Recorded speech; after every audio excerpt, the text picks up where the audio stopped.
Hello, welcome to the Professional Investment Podcast.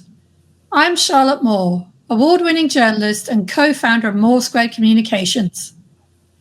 Each episode, I welcome a guest to the show to share their news story of the week, and I'm delighted to welcome Jesal Mistry, Head of DC Investments at L&G.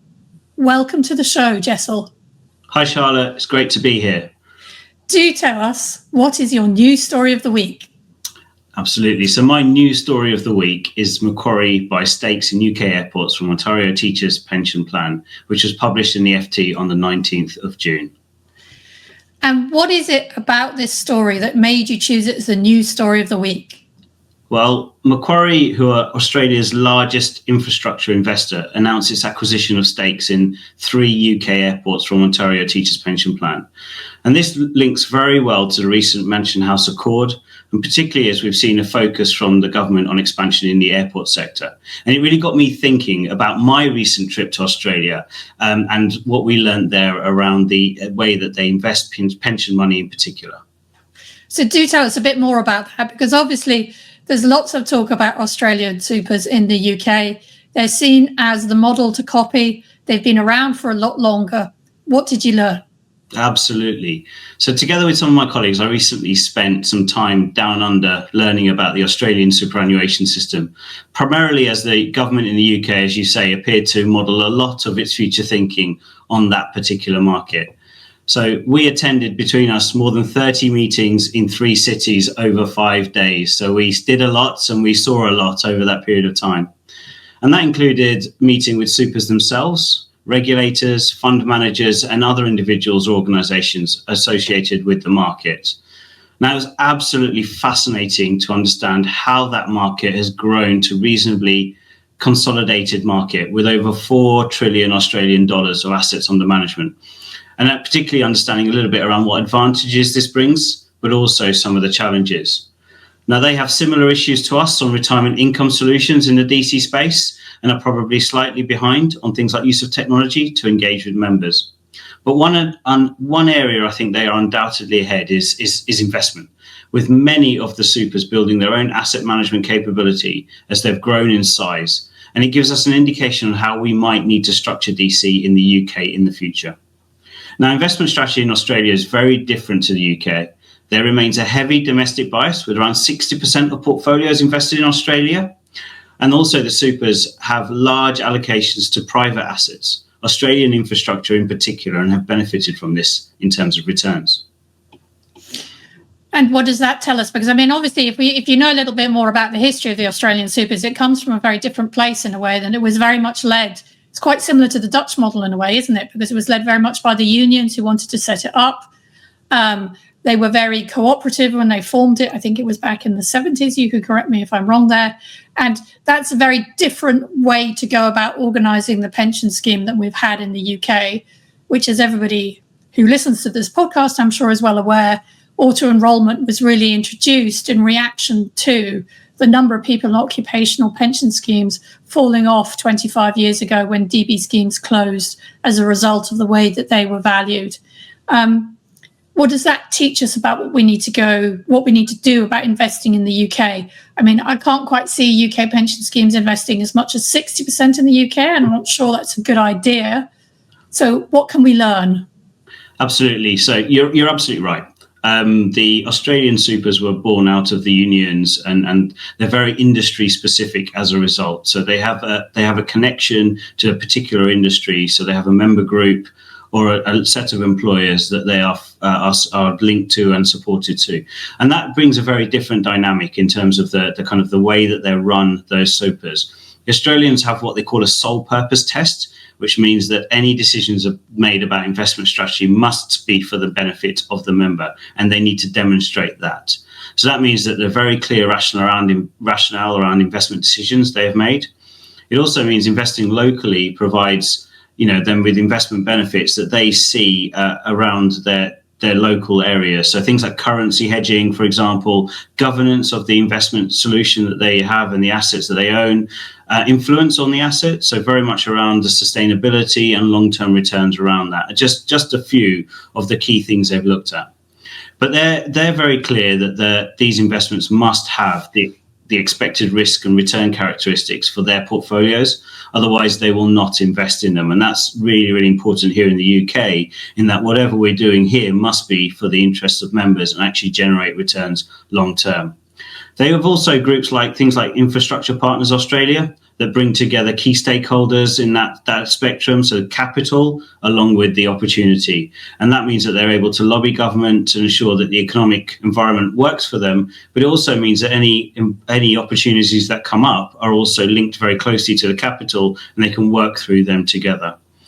And as I said earlier, the Australians have benefited from this hugely from this, as there is another pool of capital that companies can call on for investment, leaving the government actually to focus on other key areas like health and education, which really benefits everyone in society. So we do believe that the UK provides meaningful opportunities for investment. And as a group, actually, Legal & General have been investing in infrastructure, things like real estate, and also supported university spin-outs and things like that for quite some time and many, many years.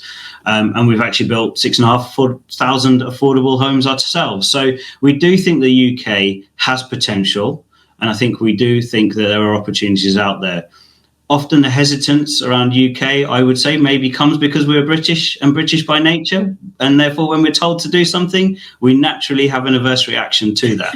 But if you look through that and you look through some of that area, you can actually see that there are some really clear opportunities around investing in the UK that can actually deliver returns for members, both in terms of long-term returns for their pension pots, but also benefiting them from today in terms of society as well.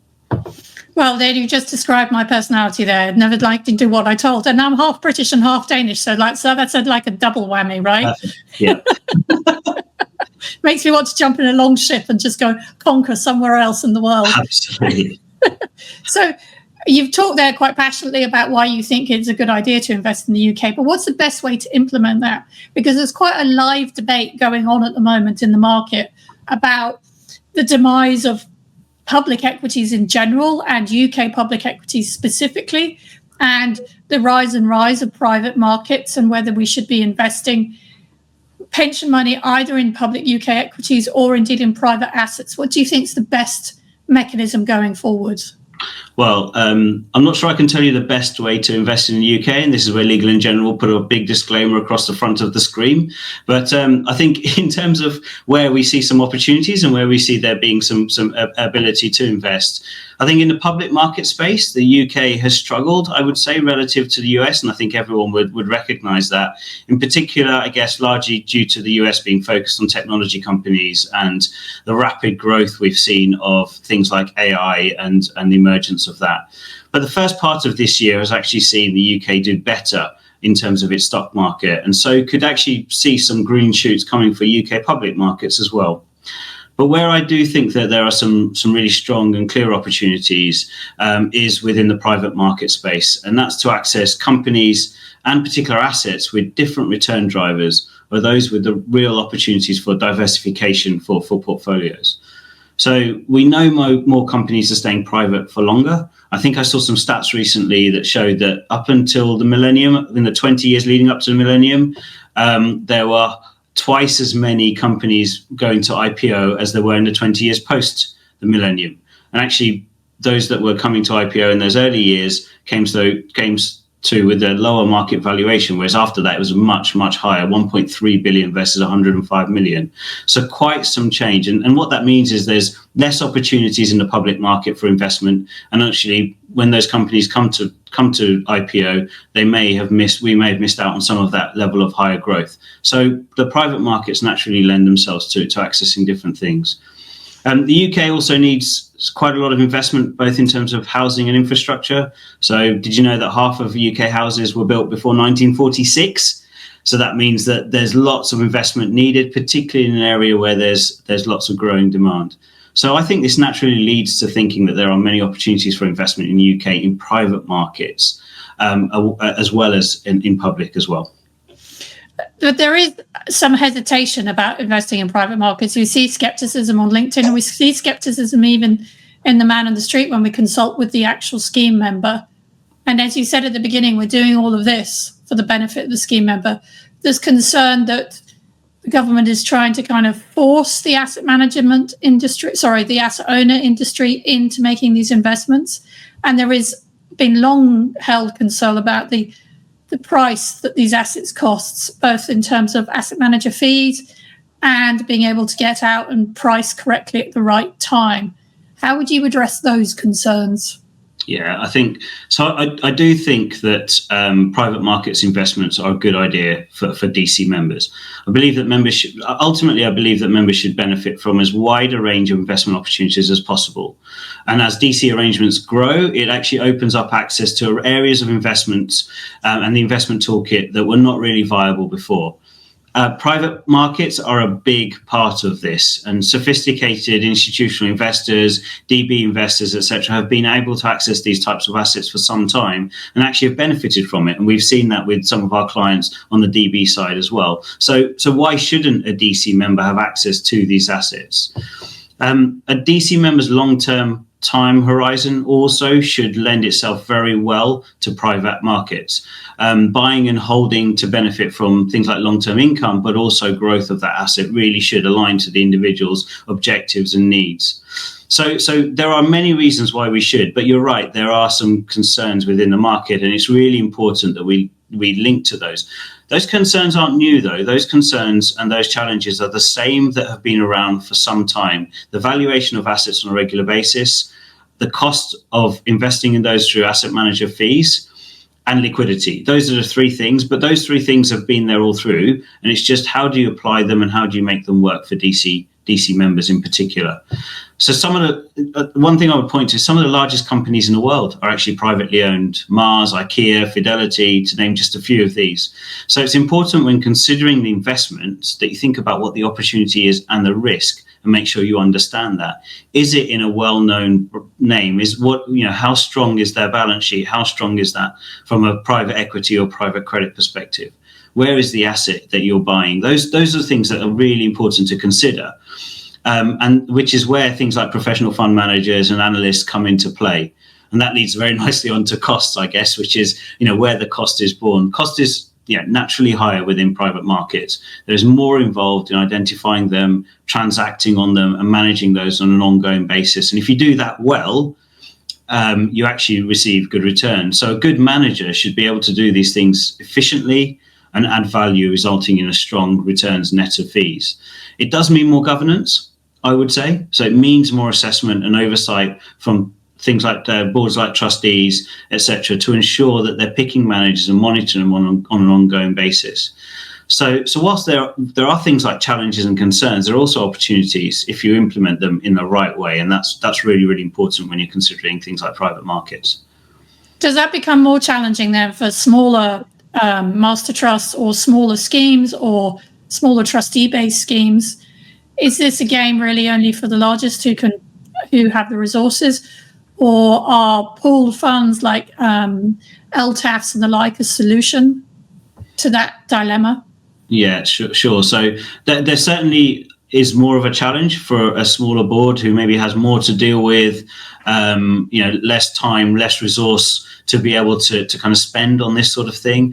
But it doesn't mean that it's prohibitive. There are solutions out there. You point to LTAFs, but there's other things out there that actually provide members or trustees with access to private markets that actually can support them and access them from a pooled perspective. And you can really try to think about how you assess that and how you look at that. There's also advisors out there that can help with this. So the advisory community has been focusing on private markets with DB, and they're starting to support in DC as well, and they can actually support trustees. So it needn't be just for the largest, but naturally the largest are going to be able to have the time and resource to spend on it, but also, dare I say it, they're going to have the fee budget to be able to spend on private markets, and that's where the government's focus on scale and efficiency really comes into play, because it is about accessing new opportunities. They're not just saying it for the sake of it. They do believe that it does deliver efficiencies for members longer term.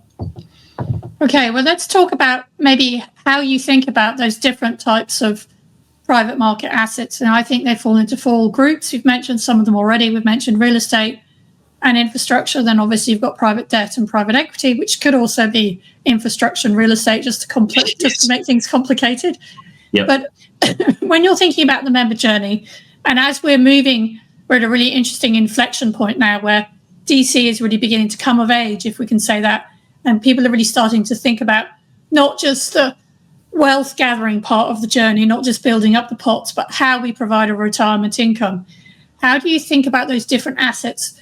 What role do they play at different points along that member journey, even maybe into retirement? Can you talk to us a bit about that? Yeah, absolutely. Yeah, so you're absolutely right to point out that private markets is not one single homogeneous thing. And I think that's really, really important because each of those different asset classes has a different risk return profile. And even within those asset classes, there are different opportunities that have different risk return profiles. So it's about understanding that and understanding where that fits into the member's journey as to how you can make the most of them, essentially. So for someone further from retirement, focusing on growth is much more important. Asset classes like private equity, venture capital can really provide members with strong levels of growth. But you have to be really careful with some of these because they are very high risk or can be very high risk and also relatively expensive. So it's important to consider how they're used and how much they're used within portfolios. So we actually use these alongside other infrastructure and real estate opportunities to diversify the portfolio, lower the cost, lower the risk for members. But some of these infrastructure and real estate opportunities are also more higher growth in the spectrum of that element. So the core plus type of area. So it's a little bit more in terms of generating returns. And that, again, is something that you can access for someone much further from retirement and give them the ability to deliver those returns longer term. And then as you get closer to retirement, we've got to think about the fact that it won't be very long before someone is retiring and still investing for maybe 20 or 30 years. In fact, people are today, actually, as they draw down. So they're going to be accessing their pot through an income, regular income, over that period of time and drawing down. And so there is that still long-term time horizon, but their objectives in retirement are slightly different. There is an element of protection against market falls, so being able to provide members with access to stability of investment returns. But they still actually want some growth because their pot's got to last them 20 years, that they're still got to have their income. So there's an equal and maybe greater focus on that growth element as well. So here, more stable types of investments, maybe largely real assets, infrastructure, real estate, you mentioned earlier, can play an important part, particularly if they have income associated with them, which is strong and linked to inflation. And that long-term inflation-linked income can actually make a big impact on people in retirement. In fact, that's probably what we're all wishing for in retirement anyway. So these assets naturally lend themselves very well to that point of the spectrum. So it is about thinking about that point and that journey as an individual goes through that and linking the asset class to the specific requirement of that person at that point as we move through. So if we take, so basically what you seem to be saying is like equity-like or equity-type investments at the beginning and then moving more to debt-type investments at the end, which is fairly classic sort of life cycle management theory anyway. Within that sort of equity, whether that's private equity or infrastructure equity or real estate equity, are there things that you think are interesting but risky that you might, so there's, as you say, within each asset class there might be riskier things. So let's take an example. Maybe you might be really interested in investing in biotech. I mean, we had a conversation about venture capital. Biotech and actually the whole healthcare industry is very, very heavily, it sort of pivots on that venture capital phase, doesn't it? Because if somebody has a great idea in a university and then wants to take it out of the lab, what happens is you have that venture capital phase, and then once we've got proof of concept, the bigger companies come in and kind of suck that up.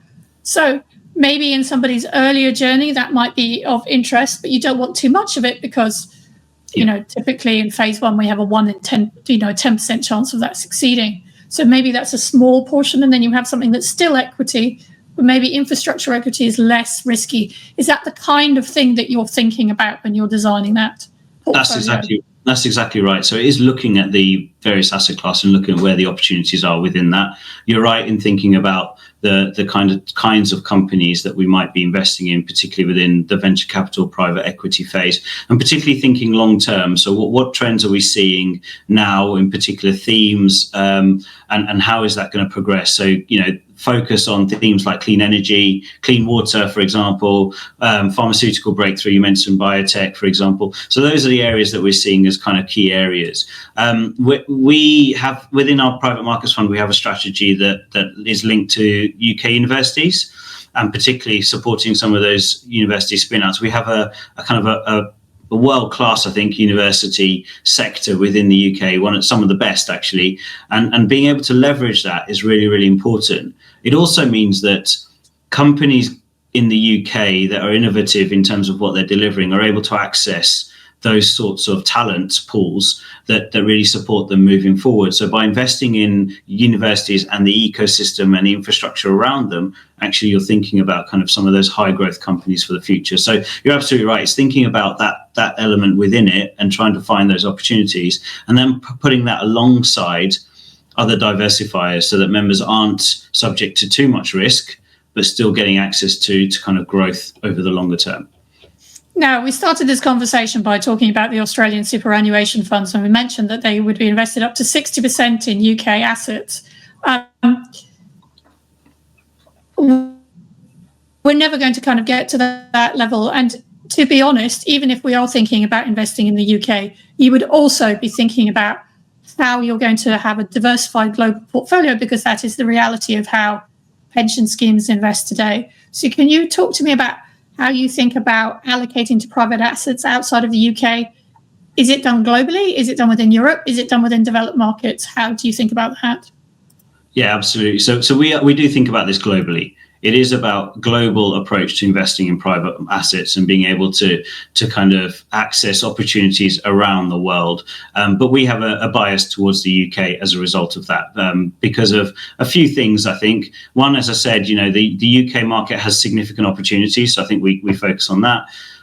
We also believe the member is UK based, so being able to connect the pension investment with the member, making it tangible. We think there are some benefits from an engagement perspective of doing so. And then there's more investment related things like currency hedging, governance, etc., that makes the home bias work very well.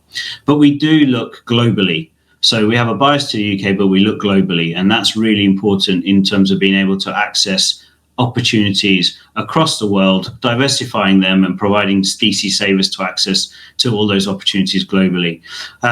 We're growing fast as well, so we need to deploy that capital quickly. So accessing that wider opportunity set works really, really well in terms of being able to kind of deploy capital across different markets and different opportunities.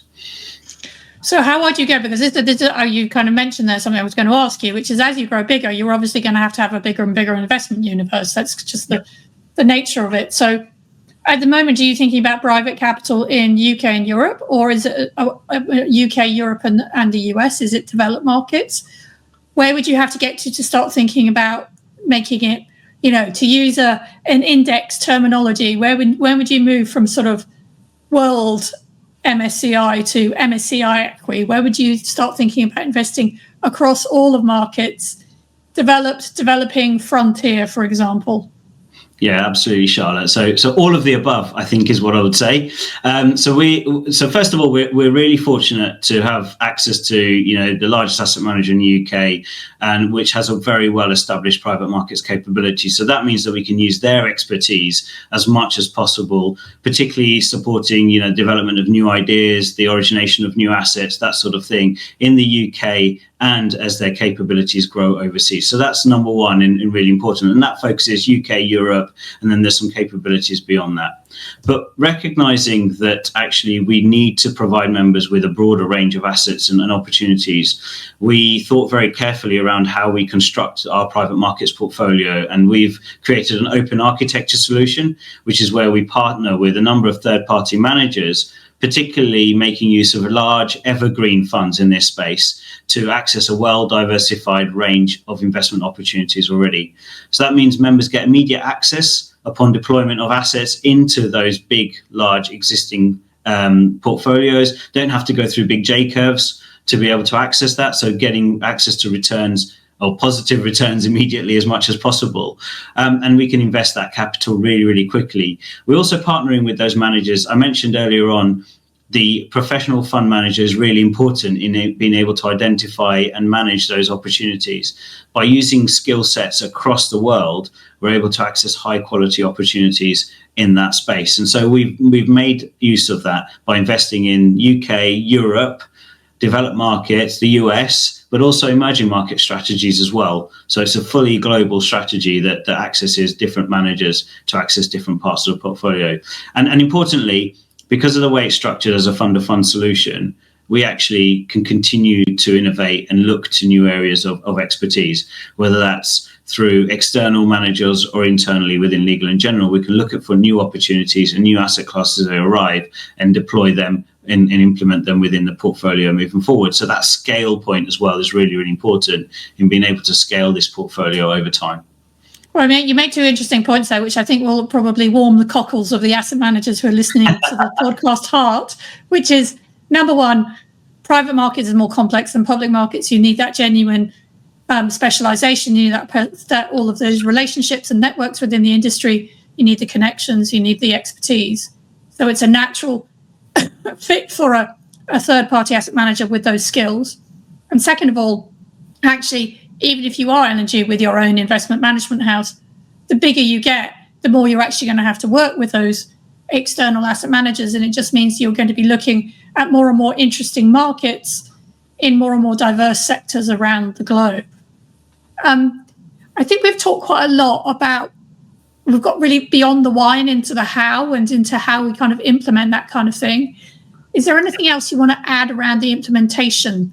Because we don't want to be just, oh, you should do it. We want to talk to people who are actually doing these things. Is there anything you want to add to how you think asset owners and pension schemes should be implementing this private market allocation?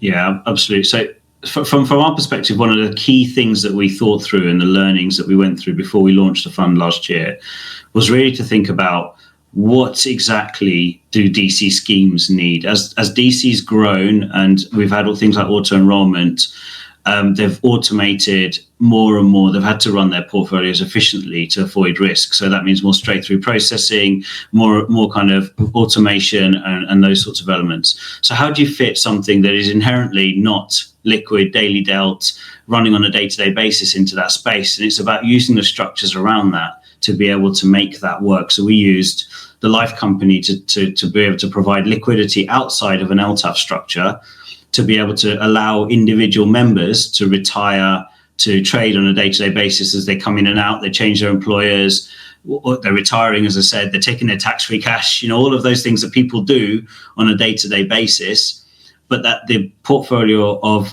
illiquid assets isn't touched on that day-to-day basis. And that was the key piece there.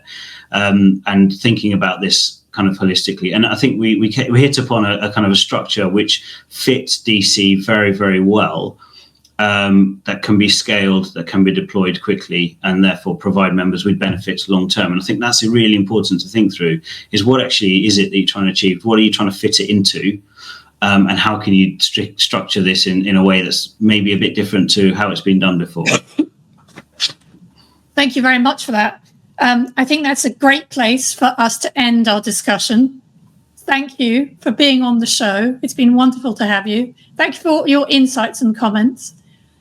Listeners, if you want to make sure you never miss an episode of the podcast, make sure you hit the subscribe button. This is the final episode of Series 3, so we're going out on a high. We will be back in September, and there will be some videos and the like streaming over the summer, so keep an eye out for that. Make sure you engage with the podcast. Please do comment, engage with our Spotify polls, and thank you most of all for listening.